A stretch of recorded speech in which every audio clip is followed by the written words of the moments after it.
Bismillahirrahmanirrahim. Assalamualaikum warahmatullahi wabarakatuh. Alhamdulillahirabbil alamin wa bihi nasta'inu ala umuri dunya waddin wa ala alihi wa ashabihi wa man tabi'ahu bi ihsanin ila yaumiddin. Amma ba'du. Allahumma la sahla illa ma ja'altahu sahla wa anta taj'alul hazna idza syi'ta sahla.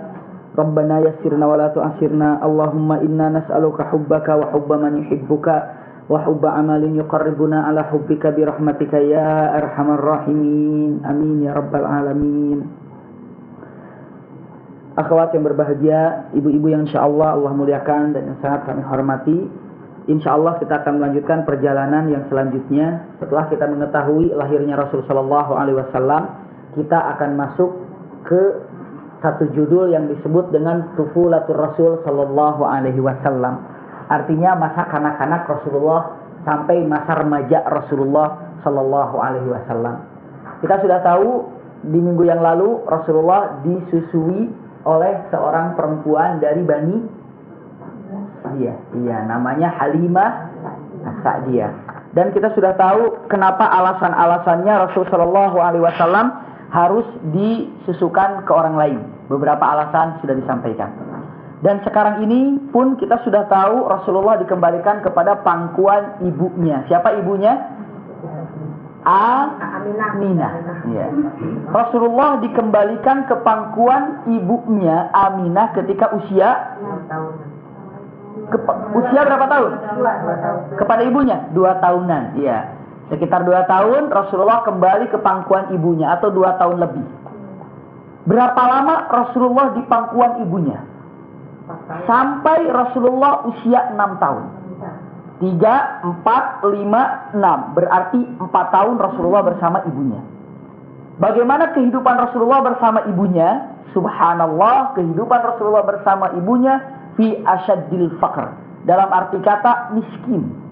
Ya, jujur Rasulullah bersama ibunya tidak termasuk orang yang berada, juga tidak termasuk orang yang menengah, namun cukup, ya dibilang cukup. Untuk yang namanya cukup atau tidak itu kan urusan hati ya. Ada 100.000 kadang-kadang cukup, kadang-kadang ada misalnya 1 juta, kadang-kadang kurang. Yaitu urusan hati semuanya. Subhanallah, namun Rasulullah dengan mengatakan, ya makan pagi tidak siang, makan siang tidak sore. Seperti itulah kira-kira Rasulullah kehidupannya bersama ibunya. Rasulullah ini bersama ibunya ditemani oleh pembantu ibunya, namanya siapa? Ummu siapa? Ada yang kenal? Ada yang tahu? Namanya daripada pembantu Rasul sallallahu alaihi wasallam bersama ibunya ini adalah Ummu Aiman. Jadi kalau dalam hadis ataupun Ummu Aiman itu adalah pembantu dalam arti kata yang sering mendampingi Aminah. Dan yang sering mendampingi Rasulullah ketika kecil.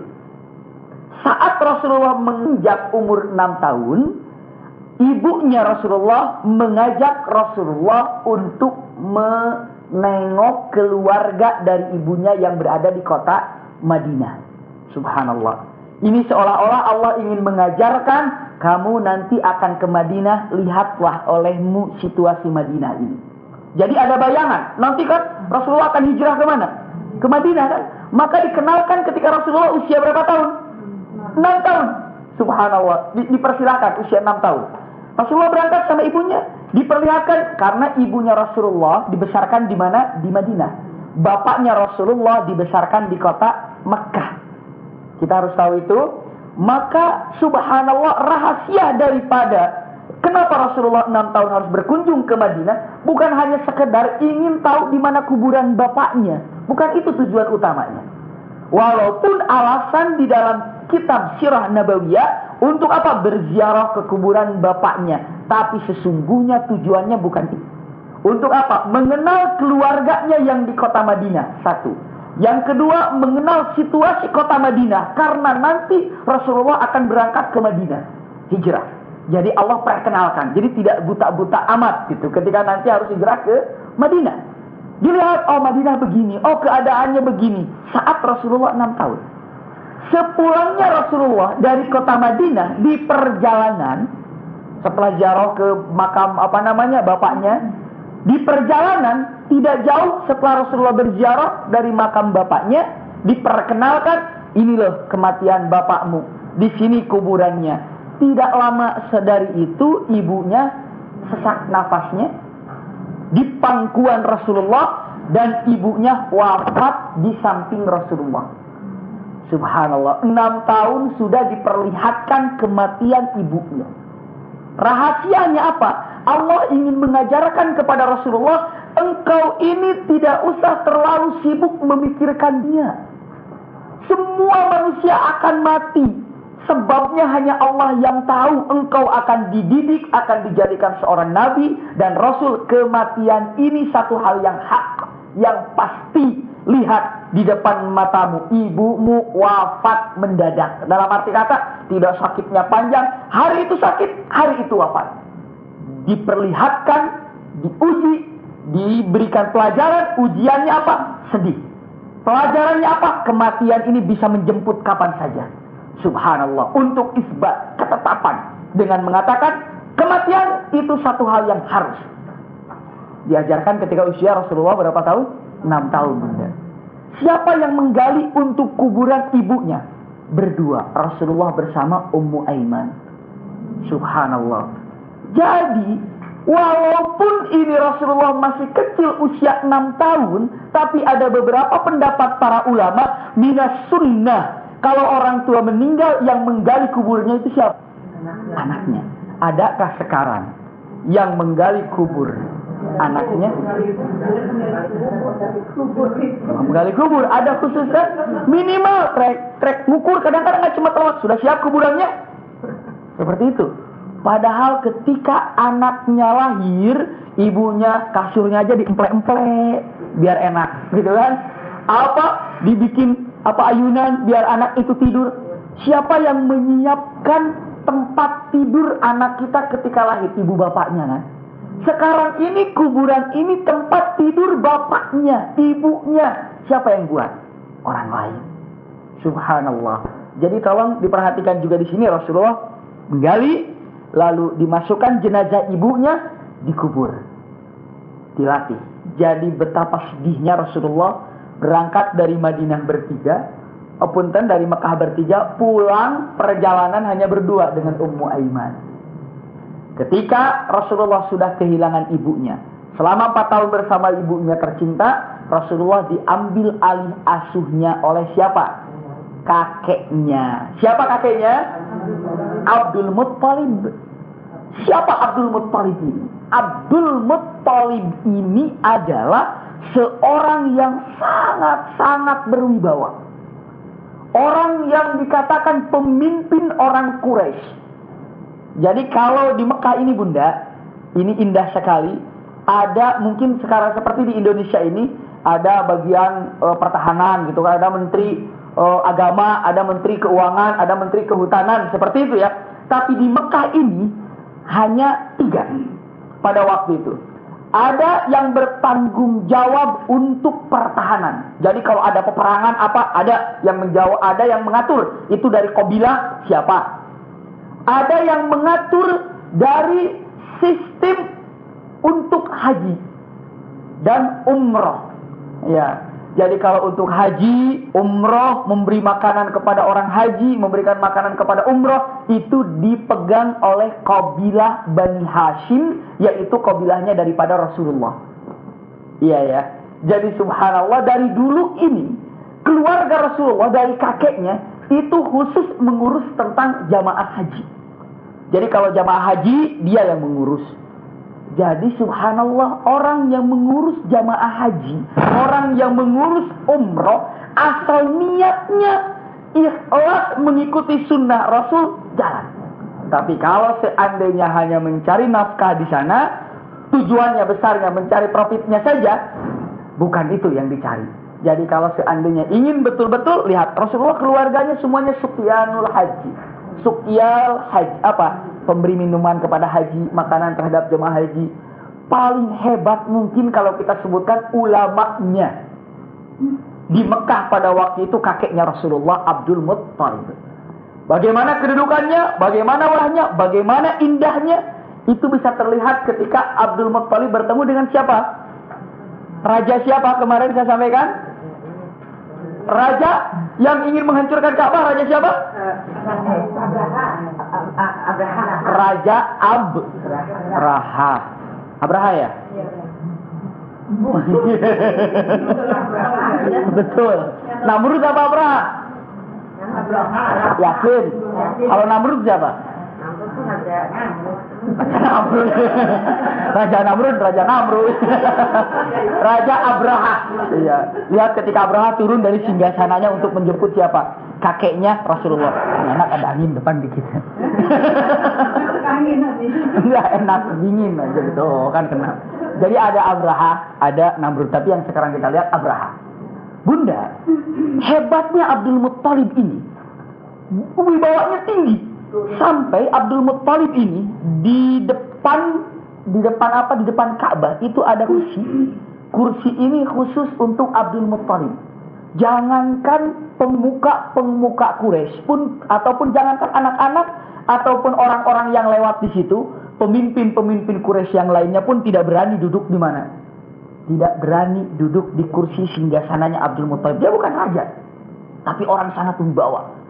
Nah, dan saat itulah Abdul Muttalib selalu musyawarah begitu kan, memecahkan permasalahan karena dia ketua daripada orang Quraisy.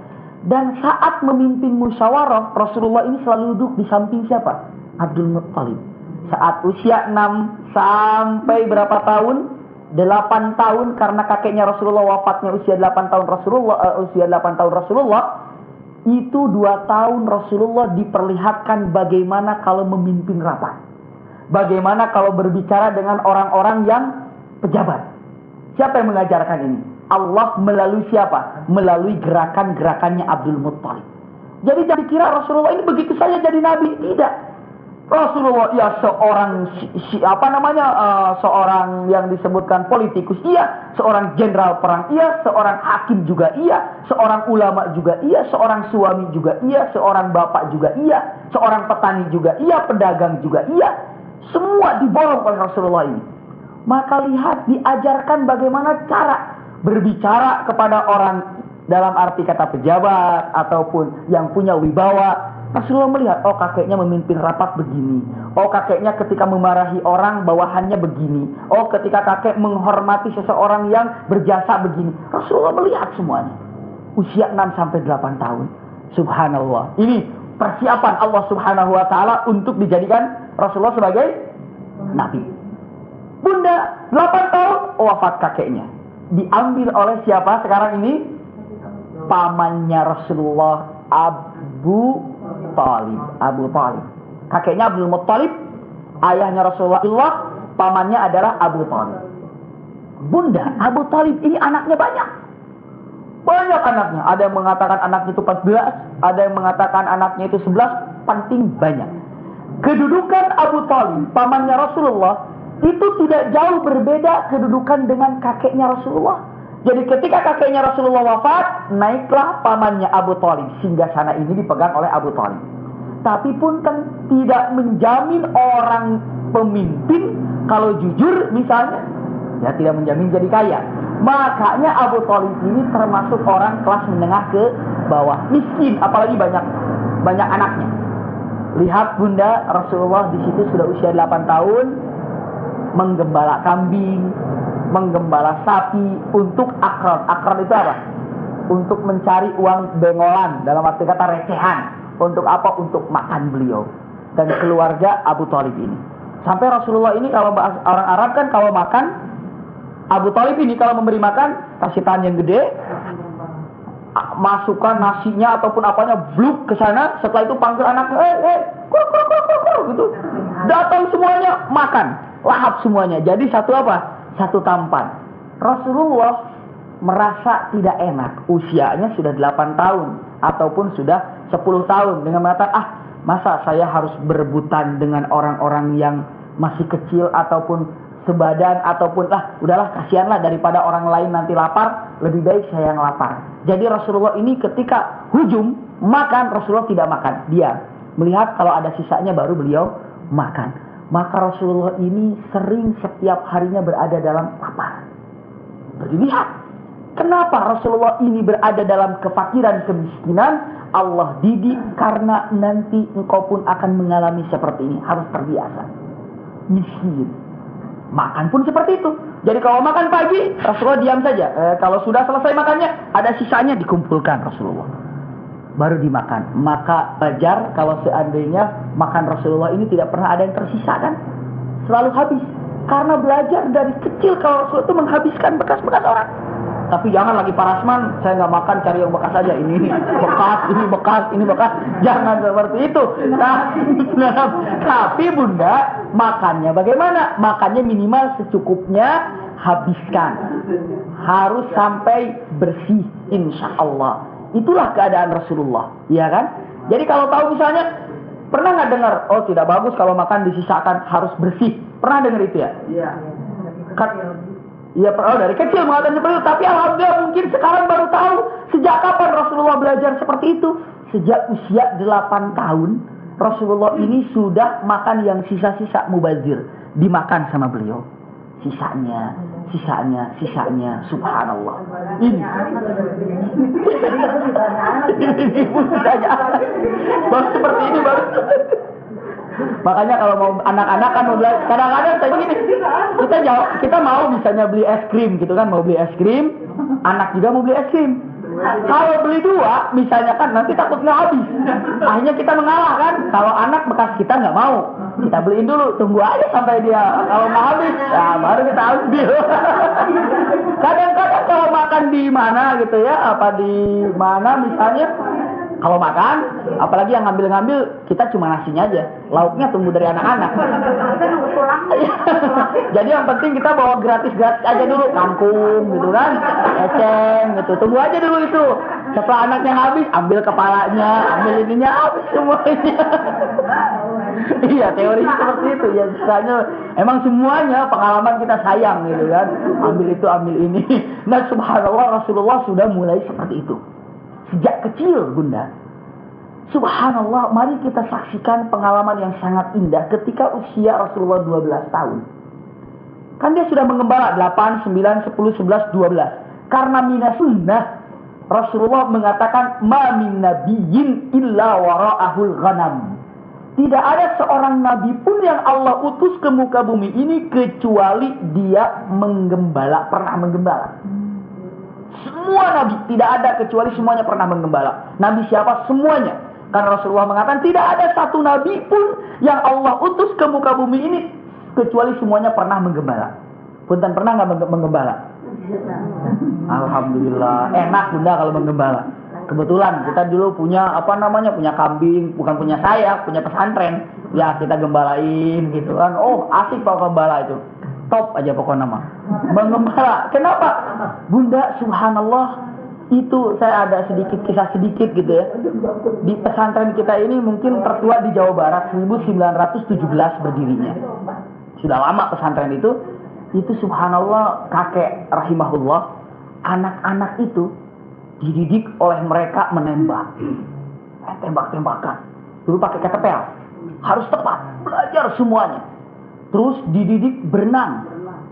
Terus dididik naik sepeda, belajar. Itu yang ngajarin itu guru-guru ngaji. Setelah itu belajar nyuci baju. Nyuci baju belajar. Belajar bikin nasi. Belajar bikin itu, bikin ini. Termasuk diajarinya menggembala. Jadi makanan-makanan kambing yang akan membuat kambing sakit ini tidak boleh, rumput ini dijadikan dengan rumput ini. Kambing ini tidak boleh minum dulu sebelum makan. Kalau sudah makan dia kenyang, jangan dulu kasih minum, setelah setengah jam baru kasih minum. Itu diajarin oleh kakek-kakek kita dulu gitu. Karena apa? Karena ini sunnah. Subhanallah. Kenapa kalau menggembala ini ada beberapa untungnya Rasulullah. Pertama, sabar. Iya kan? Sabar. Menggembala ini, ada nggak kambing ketika menggembala misalnya nunggu ada kambing datang tiba-tiba ngomong udah kenyang balik yuk, ada nggak begitu? Nggak ada, kambing nyelonong aja. Dan subhanallah, sabar. Pertama, suruh berangkat kan sabar. Yang kedua, perhatikan mana ada yang hilang nggak, ada yang hilang nggak, mana sejauhnya ke sana, sejauh ke sana. Subhanallah, inilah sudah dididik bagaimana menjadi seorang pemimpin. Satu, sabar. Kedua, ada yang nggak suka ya di sini. Ada yang kabur nggak kambing? Itulah. Subhanallah, setelah itu yang ketiga, lihat kambing ini kalau sudah kenyang, jangan dulu jangan dipulang. Harus dilihat sudah kenyang belum. Persis kalau seandainya seorang pemimpin ataupun seorang ulama ketika menyampainya, kira-kira ini dimengerti nggak kira-kira ya? Sudah paham nggak ya? Seperti itu. Makanya kalau diperhatikan seperti itu, banyak untung-untungnya. Keempat, tadabbur alam. Kalau menggembala kambing di rumah apa di luar? Di luar. Nggak ada menggembala kambing masukkan ke rumah semuanya. Wah, ada semua sukro di mana-mana nantinya kan. Semua hitam. Jadi ya sukro itu. Jadi subhanallah, dia gembalakan di luar. Ketika menggembala di luar, duduk melihat, tadabbur, melihat keagungan alam, melihat keindahan alam. Inilah yang biasa dilakukan oleh Rasulullah. 12 tahun bunda, subhanallah, Rasulullah berkata kepada pamannya, wahai pamanku, saya ingin belajar berdagang. 12 tahun. Subhanallah, Rasulullah sudah dididik bagaimana cara berdagang usia 12 tahun. Karena nanti Rasulullah akan memegang harta yang begitu banyak yang dimiliki oleh siapa? Khadijah. Bagaimana cara memutarkan uang? Allahu Akbar. Ini Rasulullah ini 12 tahun merengek-rengek sama pamannya. Pamanku, tolong dong ajak aku berdagang. Kata pamannya, kamu masih kecil, perjalanan jauh, kita akan ke Syam. Rasulullah katakan, jangan, saya mau ikut. Sampai dia menempel di bajunya siapa? Pamannya. Jadi ketika pamannya mau ikut, nempel, pokoknya mau ikut. Akhirnya diajak oleh pamannya, ayo kita berangkat untuk berdagang di Syam. Berjalan ke daerah Syam. Di perjalanan melalui atau melewati, bukan singgah ya, tapi memang perjalanan itu lewat ke satu tempat yang namanya tempat ini tempat Ad-Dir. Satu tempat namanya bunda apa? Ad-Dir. Dir ini tempat apa? Dir ini adalah satu tempat di mana tempat itu tempat berkumpulnya orang-orang Nasrani. Orang-orang Nasrani dalam arti kata mungkin Dir ini pesantrennya orang Nasrani lah, ataupun kampungnya orang Nasrani di daerah yang disebut Ad-Dir. Di situ ada seorang rahib ataupun yang kita sebut apa ya? Pendeta. Pendeta di situ melihat satu kafilah yang datang dari jauh. Dia melihat satu hal yang aneh. Kenapa? Kafilah itu apa? Pasukan, rombongan yang bisa dikatakan kalau kafilah satu rombongan lebih daripada 70 itu kafilah. Jadi kafilah itu berarti besar ya. Satu kafilah, kalau firqah grup mungkin kecil, bisa 10, bisa 5, itu firqah. Tapi kalau kafilah itu lebih daripada 70 unta. Banyak berarti kan. Di atasnya selalu ada awan. Buhairah ini memperhatikan ini ada sesuatu di grup ini, di kafilah ini, karena awan selalu mengikutinya. Sampai berhenti di satu tempat, terlihat oleh Buhairah, awan itu pun apa bunda? Berhenti. Subhanallah. Baru Buhairah dengan mengatakan, wahai, kepada siapa ini? Kepada teman-temannya, kalau enggak kepada murid-muridnya, dengan mengatakan, wahai murid-muridku, engkau lihat kafilah di sana? Iya. Sampaikan ke kafilah yang ada di sana, kalau aku Buhairah, waalaikumsalam. Kalau aku Buhairah, waalaikumsalam. Sampaikan kepada siapa bunda? Sampaikan kepada kafilah itu yang banyak itu, kalau sesungguhnya aku Buhairah. Terkenal Buhairah, seorang pemimpin Nasrani, mengundang mereka untuk makan. Ya, mengundang mereka untuk apa bunda? Makan bersama. Lalu yang di sini menyiapkan makanan, memasak. Lalu Buhairah mengutus seseorang dengan mengatakan untuk memanggil semua grup kafilah ini untuk makan sama-sama. Subhanallah, tidak boleh ada satupun yang tertinggal. Maka akhirnya bunda, datanglah seorang ini dengan mengatakan ke kafilah, wahai kafilah yang begitu besar, aku adalah utusan dari Buhairah. Utusan apa? Bahwa sesungguhnya Buhairah memanggil kalian untuk makan bersama-sama. Walah, gembira semuanya, Masya Allah. Diundang oleh Buhairah, diundang oleh pendeta terkenal di tempat Dir lagi, berangkat semuanya. Setelah berangkat semuanya, duduk di satu tempat, mungkin di tempat tempat pertemuan. Sudah duduk semuanya, datang Buhairah masuk. Ketika Buhairah masuk, dia melihat satu persatu. Yang di mana? Yang duduk di situ. Siapanya? Tamunya. Tamu yang dari mana? Yang kafilah tersebut. Dilihat. Tapi tidak ada yang cocok di dalam hati. Lalu Buhairah dengan mengatakan, siapa pemimpin kafilah ini? Ada satu orang, saya kafilah ini pimpinannya. Lalu Buhairah mengatakan, apakah semua dari kafilahmu sudah diundang untuk makan ke sini semuanya? Begitu kan? Siapa yang bertanya ini, Bunda? Buhairah. Lalu salah seorang dengan menjawab mengatakan, wahai Buhairah, semuanya telah hadir di tempat ini kecuali seorang anak kecil. Kami perintahkan untuk menunggu barang-barangku di sana.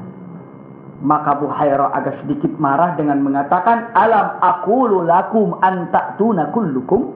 Bukankah aku sudah mengatakan kepada kalian untuk datang seluruhnya ke tempat ini untuk makan bersama-sama? Bunda tahu kenapa rahasianya Buhairah memanggil makan bersama-sama di situ untuk apa?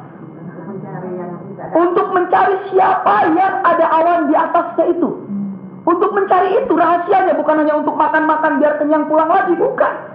Tapi dia melihat rahasia di kafilah ini ada awan yang mengikuti. Maka kafilah ini diundang untuk makan bersama-sama, tapi selesai duduk semuanya, Buhairah ini tidak melihat satupun di situ tanda kenabian. Maka Buhairah wajar bertanya, apakah sudah datang semuanya ke sini? Semua mengatakan sudah, tapi hanya tinggal satu orang anak kecil yang kami suruh menjaga barang-barang. Buhairah marah dengan mengatakan, bukankah aku suruh kalian untuk datang semuanya? Maka setelah itu panggilkan yang anak kecil itu. Dipanggil anak kecil, baru saja berhadapan dengan Buhairah. Buhairah sudah apa? Sudah bergetar jantungnya, fartajab, sudah gemetar dengan mengatakan, ahwa nabiyul ummah. Ini cara jalannya Nabi akhir zaman. Subhanallah. Baru melihat jalan kakinya saja, Buhairah sudah mengatakan, ini tanda-tanda Nabi akhir zaman. Turun. Baru setelah itu, tapi Buhairah tidak sanggup berkata, hanya bergetar. Duduk Muhammad sallallahu alaihi wasallam, umur usia 12 tahun. Buhairah duduk di depannya dengan mengatakan, punten Bunda, Buhairah ini seorang pendeta. Lalu dia bertanya dengan mengatakan, ya walad, bismil uzza wallata as'aluk. Artinya, wahai anak kecil, atas nama Uzza dan atas nama Lat, aku bertanya kepadamu. Muhammad ini menjawab dengan mengatakan, la tas'alni bismil uzza wallat, bal is'alni bismillah. Dalam arti kata, engkau jangan bertanya kepadaku atas nama Uzza dan Lat. Sesungguhnya tidak ada yang aku benci kecuali Uzza dan Lat.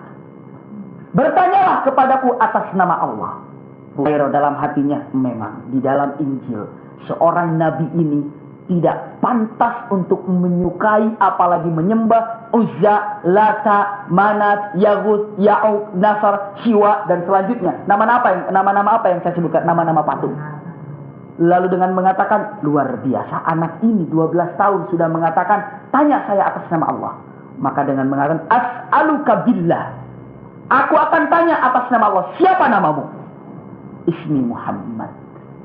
Namaku adalah Muhammad. Bergetar hatinya ketika mendengar namanya Muhammad. Fartajab. Waduh, luar biasa, ini Muhammad. Ditanya, min ayyati qabilah, dari qabilah mana? Quraisyil Arabi, Quraisy Arab. Bergetar lagi. Karena Quraisy ini sudah ketahuan di daerah Mekah. Daerah Mekah ini tempatnya Nabiullah Ismail alaihi salam. Sudah yakin. Setelah itu dengan mengatakan, inza ala dhahrik, perlihatkan punggungmu kepada saya. Rasulullah masih ada apa? Dilihat, dibuka punggung ininya, terlihat ada tanda kenabian, khatmul anbiya, seolah-olah stempel anbiya. Bagaimana bentuknya? Hitam seperti punten, lihat kalau ayam, ya kalau ayam di daerah pahanya lah kira-kira gitu ya. Kan ada bulu-bulu kecil, bukan bulu-bulu yang besarnya, ada bulu-bulu halus yang kecil. Seperti itulah tanda kenabian di sini. Makanya ada beberapa hadis yang mengatakan, hadisnya hasan, kullal anbiya lahu khatamul anbiya. Seluruh nabi ini ada tanda kenabian di pundaknya. Sebelah kanan. Seluruh para nabi. Ada hadis yang mengatakan seperti itu. Tapi sayang, tidak pernah ada yang mengecek tentang Nabi Ibrahim, Nabi Isa, Nabi Musa, Yusuf, Daud, tidak ada. Tapi yang pernah banyak terlihat itu khatamnya Nabi siapa? Nabi Muhammad SAW. Seperti halnya semua kenal salah seorang, nanti kita simpan dulu ya, simpan dulu ini. Kita agak jauh dulu ke belakang. Salman Al-Farisi, kenal? Salman Al-Farisi. Jangan dikira Salman Al-Farisi ini orang yang tidak tahu tentang Nasrani. Dia orang yang dari Faris sudah banyak tahu tentang Injil. Di dalam Injil mengatakan seorang nabi tidak menerima sedekah, tapi seorang nabi menerima hadiah. Satu cirinya di Injil di waktu itu. Seorang nabi akan membawa minuman untuk tamunya dengan tangannya sendiri. Jadi kalau ada tamu, seorang nabi ini tidak akan, ambilin air untuk si Anu, tidak. Ini kan tidak, tapi dia langsung ke dapur sedikit. Itu adalah tanda nabi. Dan seorang nabi akhir zaman, di sininya ada stempel nabi. Salman Al-Farisi. Salman Al-Farisi bertemu dengan Rasulullah, dia mau mengecek yang tiga ini. Pertama, coba saya mau berkunjung ke rumahnya. Kira-kira siapa yang bawa minuman air buat saya? Dia datang ke sana tiba-tiba, oh iya, Rasulullah datang. Satu, benar. Pulang, tinggal dua lagi.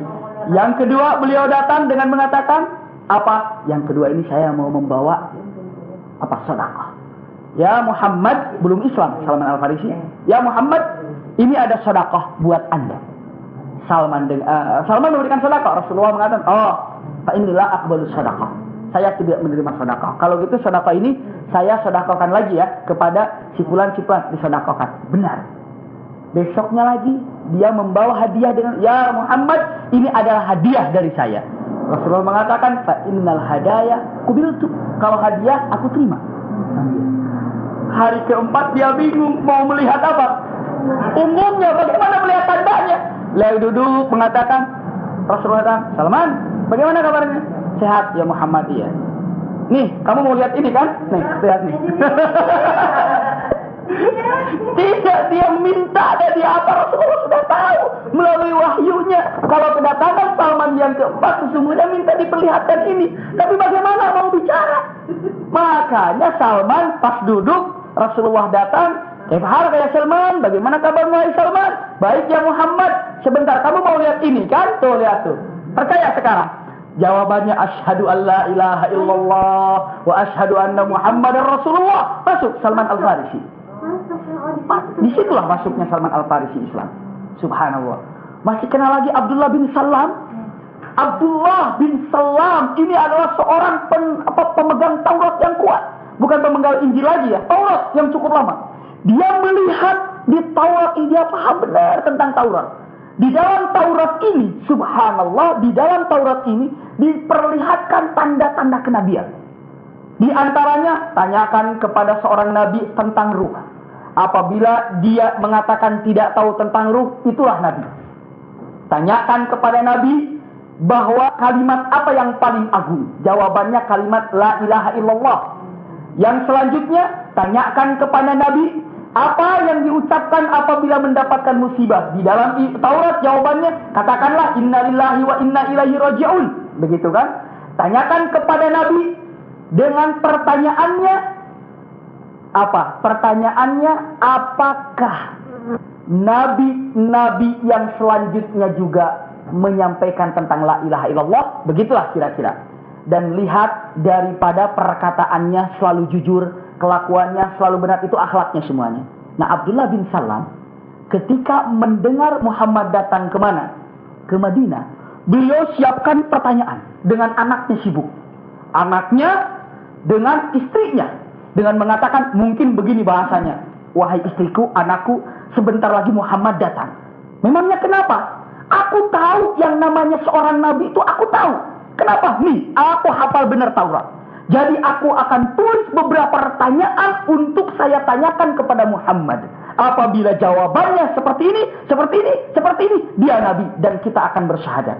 Bagus, tulis Pak. Misalnya kalau bahasa kita, pertanyaannya ditulis sama Abdullah bin Salam. Pertanyaannya 1, pertanyaan 2, pertanyaan 3, pertanyaan 4, sampai 14 pertanyaan.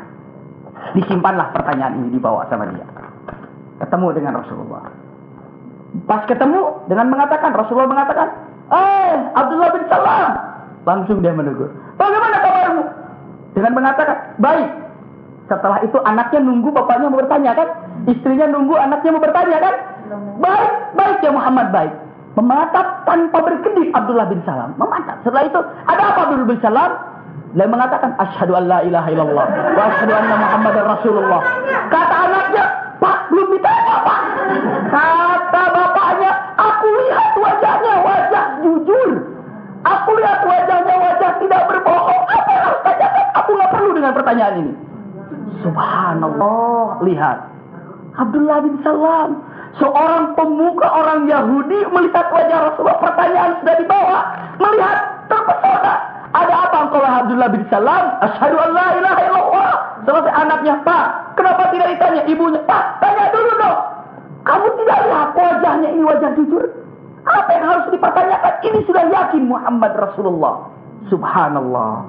Kalau sudah yakin seperti itu, makanya wajah Rasulullah ini luar biasa. Kita kembali sampai di mana tadi kita simpan? Buhairah, iya, sip, masya Allah. Setelah itu dengan mengatakan, ini adalah anak pasti seorang nabi.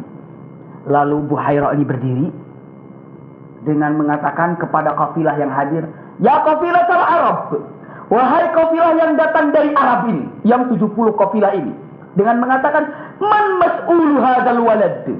Siapa yang bertanggung jawab dengan anak ini? Kepada siapa maksudnya? Kepada Rasulullah. Ditunjuk, siapa bertanggung jawab dengan anak ini? Muhammad ini siapa yang bertanggung jawab di antara kalian? Abu Talib mengatakan, ana ya Buhairah, aku yang bertanggung jawab atas anak itu. Lalu Buhairah dengan mengatakan, maza aqrabun laka ilaik. Ini, anak ini, apanya kamu? Bisa dipahami ya? Ini apanya kamu, anak ini? Gitu. Iya, lalu setelah itu Abu Talib mengatakan, huwa ibni. Ini adalah anakku. Buhairah mengatakan, kadzabta wallah, kamu bohong. Ini bukan anakmu. Subhanallah. Setelah itu Abu Talib mengatakan, huwa ibnu akhi, itu adalah anak saudaraku. Ya, ini adalah anak saudaraku, yaitu Abdullah. Lalu setelah itu Buhairah dengan mengatakan, mata tuwfiya aba, kapan meninggal bapaknya? Lalu Abu Talib menjawab, ketika dia di dalam perut ibunya. Langsung Buhairah dengan mengatakan, al-an laqad sadaqtu. Sekarang jawabanmu ini benar. Kenapa dikatakan benar? Laqad wurida fi Injil. Aku sudah tahu dalam Injil, seorang nabi tidak akan dilahirkan kecuali bapaknya nanti sudah wafat dan akan diurus oleh pamannya. Subhanallah. Dibesarkan oleh pamannya. Maka aku yakin ini adalah seorang nabi. Dan di dalam kitab Injil juga telah tertulis bahwa seorang nabi ini akan singgah di Dir ini. Calon nabi ini akan singgah di Dir. Maka kami dari Buhairah Nasrani selalu menjaga di tempat ini. Kenapa? Karena nanti Nabi akhir zaman akan singgah di sini. Sekarang, huwa Nabiyul Karim. Ini adalah calon nabi yang akan datang. Tapi maaf, rahasia ini sudah diketahui oleh para Yahudi. Saya yakin tidak lama lagi Yahudi akan datang mencari Muhammad untuk dibunuhnya. Maka sebelum Yahudi datang, pulangkan Muhammad. Jangan kau bawa ke Syria atau jangan bawa ke Syam. Subhanallah. Setelah itu semuanya kagum, dan setelah itu baru diutus oleh seseorang atau pembantunya Abu Talib, Rasulullah diantar pulang ke Mekah. Saat itu juga selesai makan, pulang. Subhanallah bunda, tidak lama beberapa menit saja Rasulullah pulang, tiba-tiba datang orang berkuda. Semuanya blok datang dengan mengatakan, ahum min qabilatul Arab. Apakah yang di sini adalah kabilah Arab? Iya. Mengatakan, apakah di antara kalian ada yang namanya Muhammad? Subhanallah. Yahudi langsung datang dengan mengatakan, tidak ada, jangan bohong. Turun oleh salah seorang yang ingin tahu, kan Yahudi juga tahu tanda-tanda kenabian. Dia melihat di antara kabilah Arab ini tidak ada yang tanda-tanda kenabian. Setelah itu mereka pulang lagi. Kemana? Ke daerah Yahudi. Lalu bunda ditanya, paman ayahnya Abu Thalib ini bertanya kepada Buhairah, itu Yahudi mau ngapain datang ke sini mencari Muhammad? Untuk dibunuh. Subhanallah.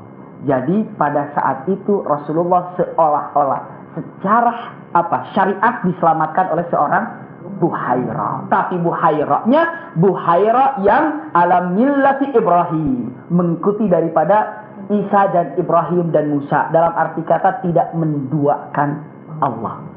Itu makanya ada satu buku ataupun dalam kalimatnya Unitarians, masih mengesahkan Allah. Ya sekarang aja sudah berantakan mulainya.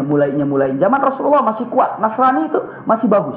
Seperti Waraqah bin Nawfal, Islam dalam arti kata ahli surga walaupun mati dalam keadaan Nasrani, tapi Nasraninya Nasrani yang lurus, masih dalam keadaan baik. Seperti mungkin saya sudah menyampaikan dulu ketika pertama kali masuknya agama Nasrani ke Arab. Ya masih ingat ya, agama Yahudi masuk ke Arab melalui, kalau orang Nasrani masuknya salah seorang budak dari Afrika namanya Finium. Masih ingat semuanya, mudah-mudahan lupa. Tapi mudah-mudahan ingat, pasti lupa. Makanya saya balik, mudah-mudahan lupa, pasti ingat insya Allah. Bunda, kita lanjutkan pulang Rasulullah kemana? Ke kota Mekah. Nah, usia Rasulullah 12 sampai usia Rasulullah kita sebut dulu 20 tahun. Apa yang dikerjakan oleh Rasulullah? Allah menjaga dari segala macam hal kesuciannya. Pertama, Rasulullah tidak pernah terlihat auratnya, Bunda. Tidak pernah terlihat auratnya. Laki-laki auratnya sebenarnya sini sampai lutut. Bunda perlu diketahui, di zaman Arab jahiliyah, maksudnya di Arab itu, waktu di Arab, Bunda, sesungguhnya waktu di Arab, di zaman waktu itu sudah terbiasa laki-laki perempuan tanpa busana. Sudah, paling cuma ya bagian pentingnya saja yang ditutupi. Itu laki perempuan seperti itu di zaman Arab. Bunda, apa mereka tidak tahu kalau itu jelek? Tahu. Tapi kenapa tidak ada uang untuk membeli kain? Tidak ada uang untuk membeli baju. Maka Rasulullah bajunya yaitu kain sarung. Rasulullah ini sejak usia seperti itu, apa yang dia gunakan? Kain sarung yang mana digulung, diikat sampai lutut. Itulah Rasulullah. Jadi jangan dikira Rasulullah ini baju. Setelah Rasulullah dengan Siti Khadijah saja, ataupun setelah Rasulullah usia sudah bisa mencari uang lebih banyak aja, mungkin usia 20 tahun saja Rasulullah bisa berpakaian seperti ini. Wallahu a'lam. Tapi kalau melihat dari usia Rasulullah 14 tahun, Kutubus Syiar mengatakan Rasulullah berpakaian kain sarung yang sampai lutut. Apa kerjaannya Rasulullah? Mencari uang. Setelah dia menggembala, setelah dia berdagang. Kalau berdagang kan ada waktu-waktu tertentu. Berangkat, begitu kan? Tapi Allah tidak izinkan Rasulullah untuk keluar. Tapi harus di dalam, berarti harus mencari nafkah di dalam. Iya ya? Apa di dalam? Berarti menggembala. Setelah itu apa? Rasulullah kerja kuli bangunan. Sepertilah kira-kira. Apa yang dia kerjakan? Memukul batu sehingga dicetak batu ini seperti batu bata begitu kotak, dia angkat seperti itu. Makanya kalau diangkat batu kena ini, apa yang akan terjadi? Lecet kan? Lecet semuanya. Maka orang para pekerja bangunan itu sudah biasa, kain yang biasanya dipakai untuk menutupi bawah, dia tidak bergunakan, tapi dia lipat, disimpan di sini untuk tidak sakit membawa batu. Tapi Rasulullah tidak, sampai teriris-iris berdarah untuk mengambil batu tersebut. Subhanallah. Iya. Setelah itu Zubair ibn al-Awwam, pamannya Rasulullah, dengan mengatakan, "Ya Muhammad, wahai Muhammad, lima la takhla izaruka wa tadau ala katifaik." Kenapa kamu tidak lepas saja izar kamu dan simpan di sini? Agar terlindungi. Rasulullah, "Oh iya ya, benar juga ya." Rasulullah akan membuka, tapi Allah tidak mengizinkan. Saat itu pingsan Rasulullah. Subhanallah, dipingsankan, diangkat ke pinggir, sudah lama bangun lagi. Ada apa? Kamu tadi pingsan, angkat lagi. Setiap ada yang kamu ini gak pakai otak sih Muhammad. Angkat itu celanamu, dalam arti kata simpan di sini, biar tidak sakit. Baru oh iya ya, dibuka pingsan. Sampai 3 kali mau dibuka pingsan. Satu, Allah lindungi auratnya tidak pernah terlihat. Allahu Akbar, luar biasa. Yang kedua, sudah jelas kalau masalah minuman khamr Rasulullah tidak suka, ya. Yang ketiga, sudah jelas peribadatan Rasulullah kepada apa namanya? Uzzalat, umur 12 tahun saja Rasulullah mengatakan wallahi ma akrahu alal ardi illa uzzalat manat yaghus ya'uq nasr, dan selanjutnya demi Allah tidak ada yang paling aku benci di muka bumi kecuali yaghus ya'uq nasr, dan selanjutnya pun Allah lindungi telinganya daripada nyanyi-nyanyian lagu. Rasulullah tidak pernah. Rasulullah ketika mengembala di atas, tiba-tiba ada sekelompok pengantin. Biasa kalau pengantin, wah nyanyi begitu segala macam. Rasulullah mengatakan, kayaknya saya mau melihat nyanyian itu, rombongan itu. Lalu Rasulullah mengatakan kepada temannya, tolong jaga ya gembala saya mau ke bawah. Rasulullah turun ke bawah, sudah sampai di bawah, nunggu yang datang. Tiba-tiba Allah masukkan rasa ngantuk sampai tertidur. Sampai itu udah lewat semuanya, udah jauh dia bangun. Loh mana? Wah udah jauh. Naik lagi ke atas. Dikatakan besoknya lagi, datang lagi, ada pengantin lagi. Saya mau lihat dulu ke bawah. Kata yang di atasnya, loh kamu kan kemarin sudah, saya ketiduran kemarin. Ya sudah, turun. Baru duduk nunggu, tidur lagi. Lewat lagi. Sampai 3 kali, maka Rasulullah sadar berarti ini sesuatu yang dilarang. Subhanallah. Usia berapa ini? Usia Rasulullah dari 12 tahun sampai 20 tahun. Saya akan persingkat karena ingin lebih panjang lagi biar semuanya nanti akan lebih semangat keadaan saksiah Rasul sallallahu alaihi wasallam. Dari 20 sampai 20 ataupun 24 tahun, 20 tahun yang kita perlihatkan Rasulullah banyak pedihnya menggembala tukang kuli bangunan, sepertilah kira-kira, ataupun angkat tukang bikin batu, pecahan batu, segala macam. Itulah kehidupannya. Tapi dijaga oleh Allah Subhanahu wa ta'ala dari hal-hal yang kotor, Bunda. Usia 25 menjelang 25 ataupun 24, Rasulullah dari usia 12 tahun saja ataupun dari mulai balik 14 tahun saja di Mekah, Rasulullah ini sudah terkenal amin. Apa amin itu? Al-amin, yang dapat dipercaya. Jujur, gelar ini didapatkan oleh Rasulullah bukan dari Allah. Bukan Allah mengatakan kamu al-amin, bukan pada waktu itu, tapi dari masyarakat karena saking apanya? Saking jujurnya. Misalnya kalau di majelis ini ada orang yang tidak pernah bolos pengajian sehingga terkenal dengan mengatakan, oh ahli pengajian sih. Siapa yang mengatakan ahli pengajian? Orang-orang bukan mengatakan saya ahli pengajian loh, saya nggak pernah bolos. Enggak. Dan sebenarnya siapa yang mengatakan, oh dia ahli pengajian? Orang-orang yang memberikan gelar itu. Ketika dia tidak datang misalnya pengajian, orangnya tidak mengatakan dia malas untuk tidak ngaji. Paling dia tidak mungkin tidak hadir kecuali ada masalah yang penting. Ada masalah yang tidak bisa ditinggal. Sudah begitu kan? Pasti seperti itu karena mengatakan ya ini ahli pengajian.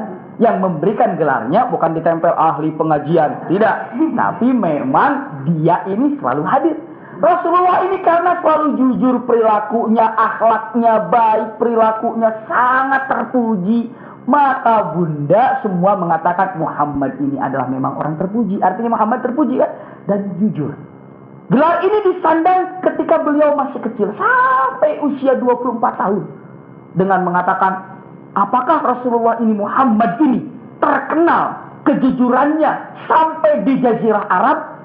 Iya. Sampai di kota Mekah? Iya. Terkenal di kota Mekah, Bunda. Punten Bunda, kalau ingin mengatakan apa buktinya Muhammad terkenal di kota Mekah kalau dia orang yang jujur.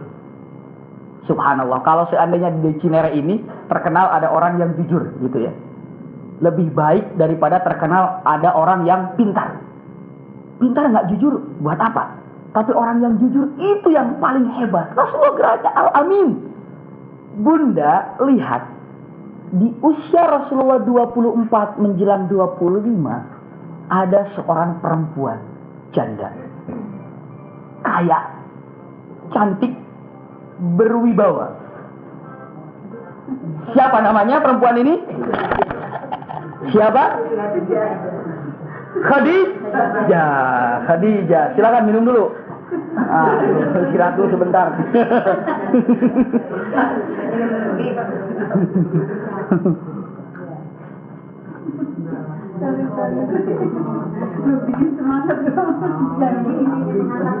Iya, oh iya, pas mau mencerita Khadijah ada musiknya. Iya, kita lanjutkan. Itu memang disuruh saya minum dulu itu. Break dulu. Kita akan berbicara masalah seorang saksiyah, seseorang namanya Khadijah. Beliau ini adalah bangsawan, kaya luar biasa. Kaya sebelum menikah dan sudah menikah. Khadijah ini pernah bersuamikan 2 sebelum Rasulullah. Iya ya. Suami yang pertama itu namanya Atiq bin A'id al-Makhzumi. Atiq bin A'id al-Makhzumi. Ini nama suami pertama. Suaminya ini kaya, tapi wafat. Otomatis pada zaman itu kekayaan suaminya jatuh kepada siapa? Khadijah. Subhanallah. Allah sudah siapkan. Islam ini akan ditopang oleh seseorang yang kaya.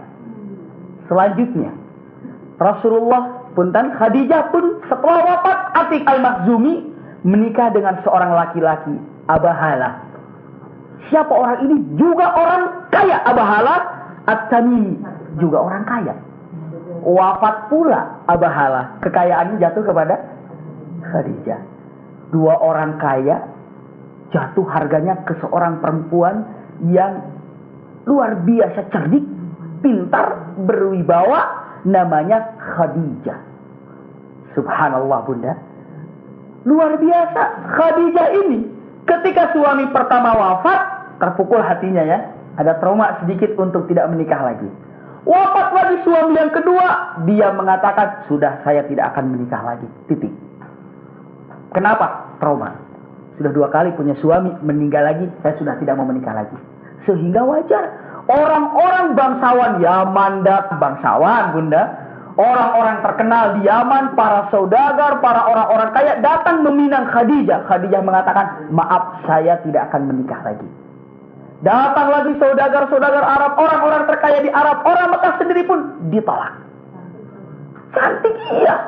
Subhanallah, semua orang-orang ini mau Khadijah. Orang-orang kaya, pejabat semuanya ditolak oleh Khadijah. Saya tidak mau menikah lagi. Maaf. Subhanallah. Inilah, lihat Khadijah. Luar biasa, tidak mau menikah.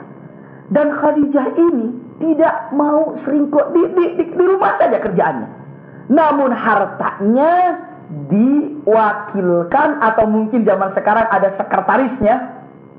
Nama sekretarisnya ataupun sahabat dekatnya yang memutarkan uangnya, siapa namanya? Maisarah. Cemae. Maisarah namanya. Cemae. Karena saya punya keluarga namanya Maisarah, dipanggilnya Cemae gitu kan. Jangan sudah jadi riwul. Maisarah bagus-bagus jadi Cemae. Bimae, iya kan, seperti itu Cemae gitu. Jadi ingat namanya Maisarah. Subhanallah. Siapa Maisarah ini? Orang yang sangat dekat dengan Khadijah. Sahabatnya. Khadijah ini bunda tidak pernah keluar di rumah kerjaannya. Paling ada yang ngontrol, melihat bagaimana pembukuan, bagaimana ini, sekarang dagang kemana, sekarang dagang kemana. Yang mengaturnya ini adalah Maisarah. Bayangkan bunda, bagaimana terkenalnya Muhammad, tenarnya Rasulullah, di mana di Mekah ini dengan Al-Amin. Khadijah ini dengan mengatakan, wahai Maisarah, atadkurina wa atasma'ina bismi rajulin Muhammad Amin. Itu kalimatnya.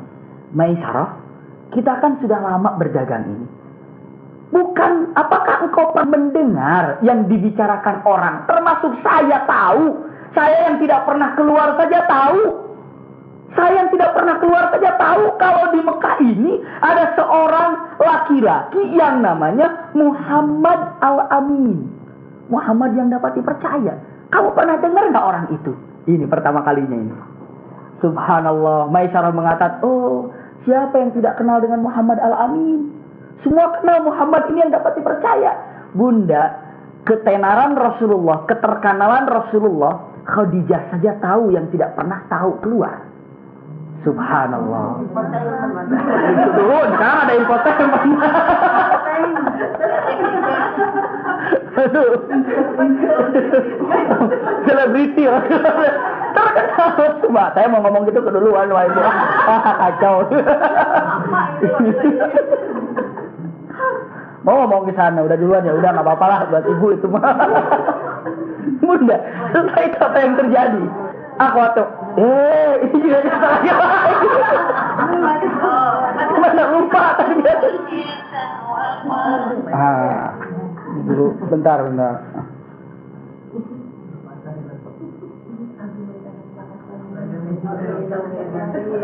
bentar. Oh, silakan.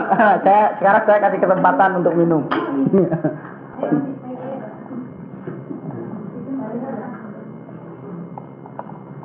Selanjutnya Bunda, kita lanjutkan karena insya Allah kita tidak akan lama-lama.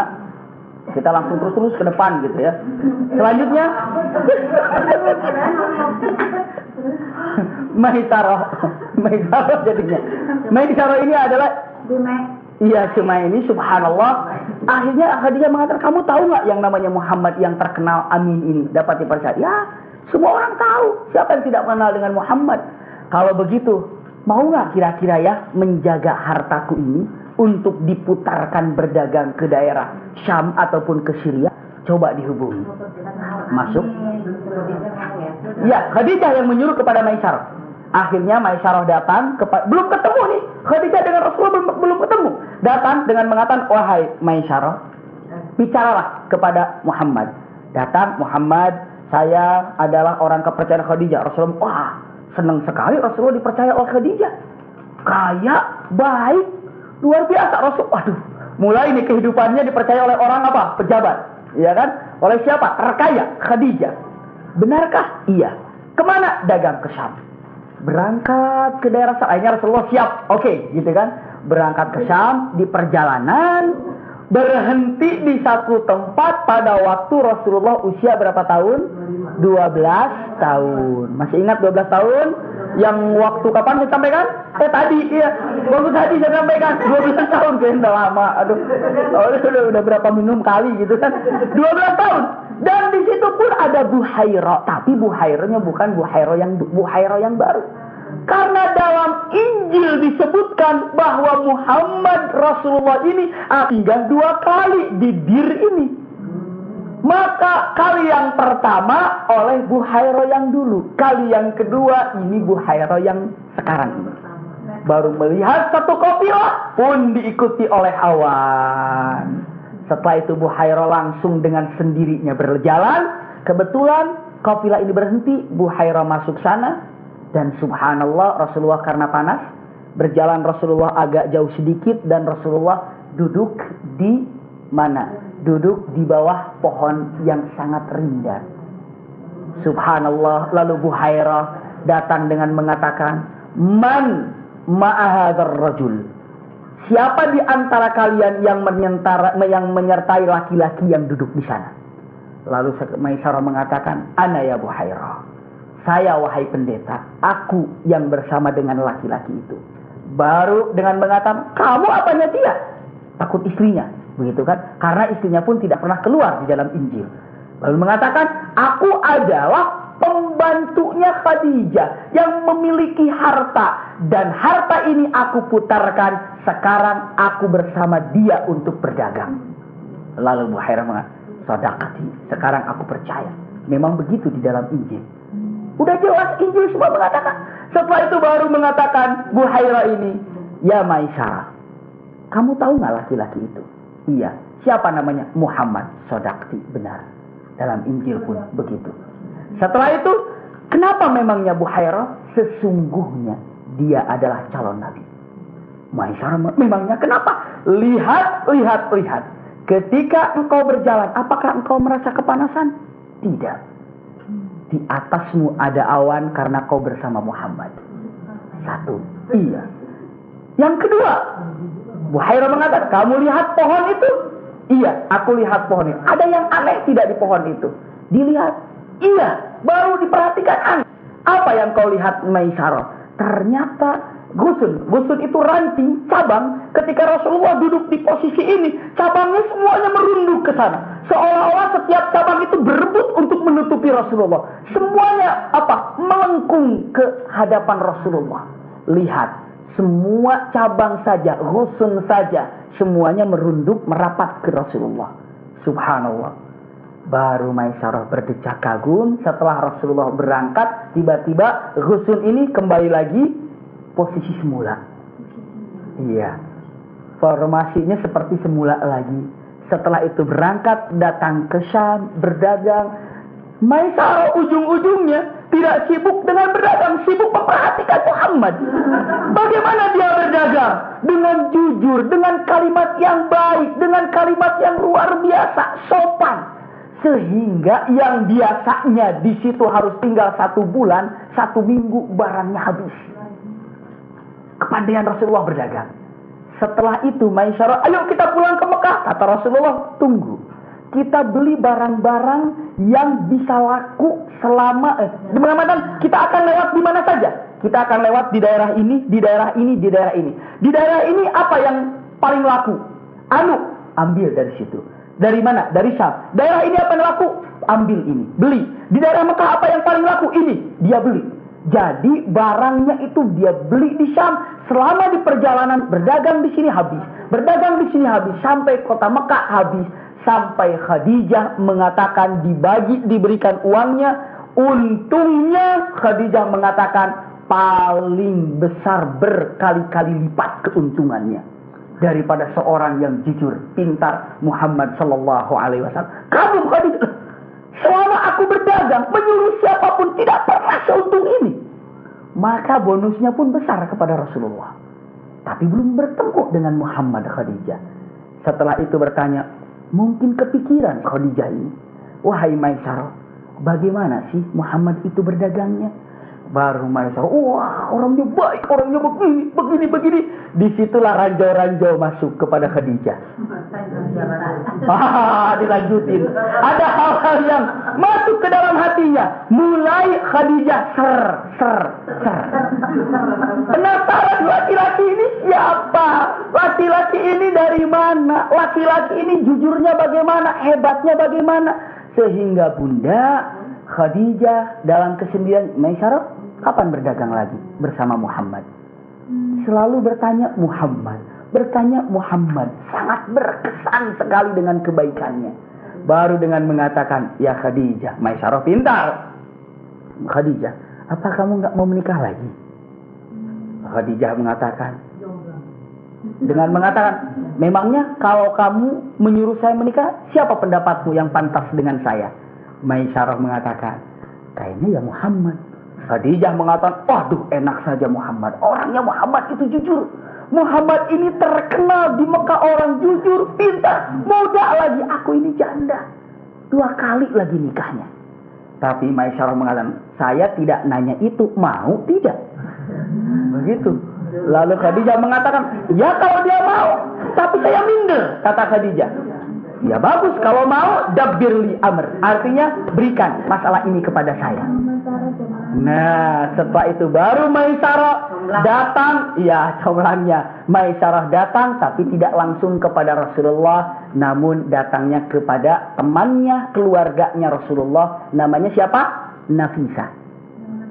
Ada Nafisah, bisa dicari nanti Nafisah. Katakan, wahai Nafisah, bagaimana keadaan Rasulullah begini? Sudah ada calon belum? Sudah yakin? Baru datang kepada Rasulullah dengan mengatakan sambil bercanda, ya Muhammad, ala tatazawwaj. Kamu kenapa belum menikah? Apa kamu enggak mau menikah? Rasulullah menjawab, polos saja. Lau indi mal tatazawwaj min ba'id. Kalau aku punya harta, aku akan menikah sejak dulu. Sudah menikah sejak dulu. Baru perempuan ini tidak sabar, Maisarah ini, dengan mengatakan, hal adulluk ala dhu mali wa dhu nasab wa dhu jamal. Mau enggak aku tunjukkan seorang perempuan yang cantik, yang berwibawa, dan nasabnya juga baik? Mau enggak aku tunjukkan? Rasulullah mengatakan, siapa? Man? Lalu Maisarah, Khadijah. Rasulullah kaget, Khadijah? Wa mali bi Khadijah tarfudu ahlu Makkah wa kibaru Arab. Apa hebatnya aku dibandingkan dengan Khadijah? Orang-orang pemuka Quraisy, orang saudagar Yaman, orang kaya sana sini, semua ditolak oleh Khadijah, apalagi saya. Begitu. Maisarah dengan tampil, kalau kamu mau urusannya saya yang ngurus. Gitu. Nah, Bunda sampai di sini dulu. Insya Allah apa? Apa itu? Maisarah dengan Khadijah tidak, di bawah dengan Khadijah. Nah, di bawah Khadijah Maisarah ini karena pembantunya. Bagaimana? Kapan? Belum meninggal. Ya, insya Allah. Belum menikah. Insya Allah meninggal. Jadi, insya Allah kenapa saya di sini karena nanti biar pas dan kebetulan kita juga mau ke Tangerang. Jadi agak cepat, barusan orangnya sudah telepon katanya nggak enak orangnya gitu ya. Kalau misalnya gini, kita bagi-bagi di sana juga karena ada permasalahan sangat berat mau diselesaikan, ya biasalah harta warisan gitu ya, harta warisan. Jadi akan dikumpulkan kebetulan setelah zuhur. Tadinya jam berapa?